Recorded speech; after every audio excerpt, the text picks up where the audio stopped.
대통령이 사법 거래를 시도했다가 거절당했다는 거예요. 이재명 대표에게. 변 대표 어떻게 보세요? 그런데 사실은 우리가 영세담 가지고 이렇게 뒷얘기로 사고 ton진 게 최초인 것 같은데 그렇죠. 아마 다들 기억하시겠지만은 영세담 과정에서 정무수석이 홍철호로 임명이 돼서 홍철호 정무수석하고 천준호 이재명 대표 비서실장이랑 했어요. 공식적으로 조율을 했어요. 네, 공식적으로 그렇죠. 네, 했어요. 그래서 네. 해서 그때도 뭐 의제를 하니 많이 그래가지고 결국 싸움 났다가 의제 없이 하자 이렇게 된 거 아닙니까? 네. 그 엄밀히 보면은 그 홍철호 수석이랑 천준호 실장이 합의한 대로 진행됐습니다. 영수회담은. 근데 이 사람들하고 전혀 관계없는 어떻게 보면 정치권의 인물이 아닌 이 사적 인맥들 두 명에서 한 내용은 그렇죠. 사실상 정치적인 거래에 가까운 내용들이 주고받았다는 그러니까 거 아닙니까? 이게 바로 사법 리스크 거래라니까. 너무 다르잖아요. 공적으로 이 내용 왔다 갔다 한 거랑 이거 다르나서 저는 만약에 이 부분이 존재를 했다면 뭐 존재한 것처럼 보여요. 분명히 그 함성득 그 옆에는 윤석열이 아닌 다른 사람 라인이 아닌가 그래요. 그러니까 지금 그게 그렇게밖에 바로 얘기가 안 되는 그래서 거예요. 우리가 아크로비스타에 같이 거절했다 이 얘기를 자꾸 전 다른 대표가 쪽에서 움직였다고밖에는 둘이서 했다고는 너무 차이가 나잖아요. 이 지난번 영수회담 할 때 의제 없이 하는 게 제가 이제 대통령실 쪽이든 여당 쪽이든 이렇게 저렇게 취재를 해보니까 이게 너다듣고 이상한 거예요. 네. 전혀 뜻밖의 제안을 하고 그러고 나서 공전 상태가 한 일주일 정도 가버립니다. 네. 그리고 마지막에 만났어요. 자 그러면 그 제안을 할 때 분명히 누군가 지시를 했을 건데 뭐 말을 못하지만 지금 계속 의심이 되지 않습니까? 그 사람이 했을 가능성이 높은 스토리가 지금 아까 얘기했던 거래설 4가지에 다 들어가 있어요. 그러니까요. 다 들어가 있어요. 그럼 이걸 가지고 함성덕 교수가 실제 이맥벽 전 교수에게. 공관위원장을 만나서 이제 이야기를 했다는 것인데 이러면 윤석열 대통령이 제안한 것이 아니라는 거예요. 형식은 윤석열 대통령이 제안을 했지만 실질적으로 여야 영수회담을 하게 됐던 것은 뭐 이야기합시다. 그분 때문에 했을 가능성이 높다는 거예요. 그분의 요청에 의해서 그리고 그분이 이맥백 교수를 만나도록 함성덕 교수에게 부탁을 했고 그 내용이 뭐냐 요런 내용이라는 게 전달이 됐고요.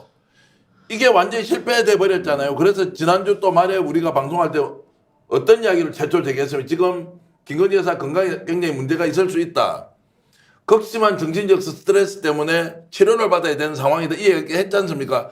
이게 대체로 이어지지 않습니까? 최초의 영수회담을 누가 제안을 하도록 대통령에게 요청했느냐. 두 번째, 그 과정에서 이런 일종의 삽거래, 정치거래가 이루어지는 논의가 있었고 이게 실패가 되고 그리고 대통령실에서는 형식적인 영수회담을 했는데 김건희 여사는 아파서 몸져 누웠다. 이게 연결되지 않습니까?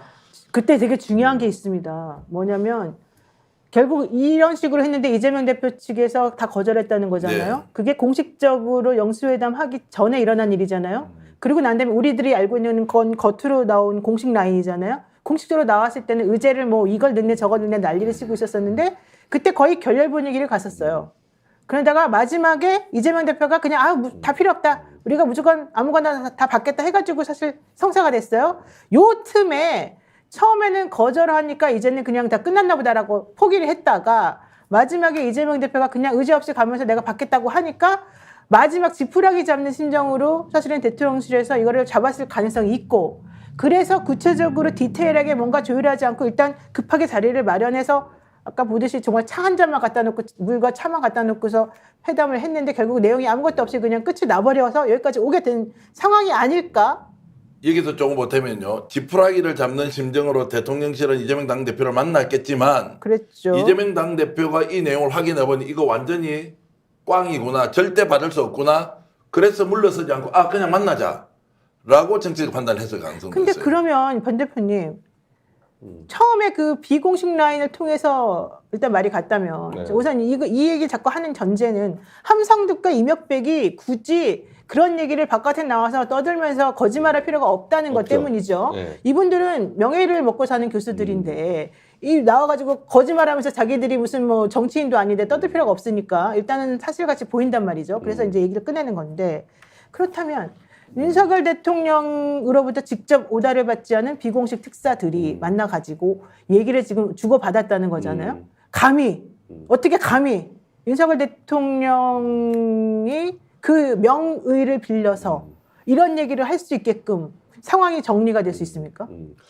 그러니까 그때를 우리가 잘 복기를 해보면요. 네. 그때 분명히 총리 추천 얘기할 수 있다는 보도는 무수히 나왔어요. 그렇죠. 계속 나왔죠. 나갔는데, 자, 그럼 총리 추천을 하는데, 지금 얘기 나오는 사람들, 뭐, 윤석열 대통령이 뭐, 자기 측근이나 뭐, 권영세나 뭐, 이런 사람들을 한다면 무슨 논의할 게 뭐가 있습니까? 그렇죠. 근데, 야, 총리 추천 얘기한다고 하면 저거 분명히 박영선이나, 그리고 대통령 실장 얘기하려면 양정철이나 돼야지만 뭐, 이재명 대표 얘기할 게 있는 거지. 나머지 것들 알아서 하면 되는데, 그러면은 지금 이 비선 라인들은 총리나 지금 이 비서실장에 박영선, 양정철 라인들을 추천하는 라인이라고 봐야 돼가지고, 그리고 그때 이 양정철, 박영선 라인은 김한길, 김건희 라인이라고 그때 추측이 됐었거든요. 그러니까 그렇죠. 지금 이번에 이 라인은 여사 라인이고, 이게 갑자기 등장한 이유는 지금 총리 임명 안 됐지 않습니까? 네. 아직도 이 내부 권력 투쟁하고 있다고 봐야죠, 총리 임명에서. 아니 그러니까 이 어필을 하려고 이 부분대에서 한번 뒤집기를 노리는 거 아닌가. 요때 요 얘기 나왔다는 지금 거예요. 이 시점에서. 네, 그때 그 비공식 라인을 통한 얘기 중에 네, 그리고 뭐 사실은 이 윤석열 대통령이 만약에 야합을 한다 했을 때 가장 큰 혜택은 김건희 여사가 아니겠어요? 따지면은. 네. 그러니까요. 그렇지 않겠습니까? 네. 그래서 그쪽 공작으로 이게 흘러나왔다. 뭐 저는 그래서 그렇게 진짜로 총리 추천 3, 4개월 기다릴 수 있으니 그때까지 잘 생각해봐야 시간을 준 것 같고요. 제가 교수는 명예를 먹고 산다 그랬더니 백두산님이 명예? 동의 못합니다. 콩나님 명예를 먹고 사는 교수라니요. 신기아님 교수가 명예를 먹고 산다는 그 말은 틀린 거 아닙니까? 승명여대나 국민대를 보세요 이러는데 이거는 아닙니다 여러분. 네, 명예라기보단 그 교수들이 라인이 그쪽 라인들이니까. 그렇죠. 예. 자기 라인에 충실한 공작을 하고 있는 거죠, 교수들도. 우리가 이면을 읽어보면 이 건은 왜 이 시점에 공개 또는 폭로를 해버렸느냐. 실제로 윤석열 대통령이 왜 이재명 당대표를 만나야 하는지 이유를 그냥 드러내버린 거예요. 네. 뭐 정치적으로 뭐 정치를 복원하자 또는 협치를 하자 이게 아니에요. 구체적으로 윤석열 대통령의 목표는 김건희 여사와 관련된 무엇이거나 또 최수근 상병 특검법과 관련된 무엇이거나 이런 것들이 정해져 있었던 거예요. 다른 게 아니었어요. 그런데 그거는 없이 그냥 뭐 협치에 대한 논의나 정치의 복원도 없이 그냥 끝나버렸으니까 이거라도 솔직히 윤석열 대통령은 내놓고 만나려고 했다라고 굴욕적이지만 지금 나는 공개한 것이다 이렇게 봅니다. 왜냐하면 네. 지금 이 상태대로 가면 어떻게 됩니까? 김건희 여사 특검 관련된 것, 또 최상병 특검 문제 이제 이번에 국회에서 5월달에 다시 한 번 더 시도를 하면은 통과할 수도 있는데 그렇죠. 이것저것 없다. 우리 힘 하나도 없다. 그냥 끝난 거야. 그렇게 인정해줘. 라고 윤석열 대통령이 평소에 가지고 있는 생각과 전혀 다른 것으로 실제로 이런 게 있었으니까 자 이것조차도 그냥 폭로해버려도 돼.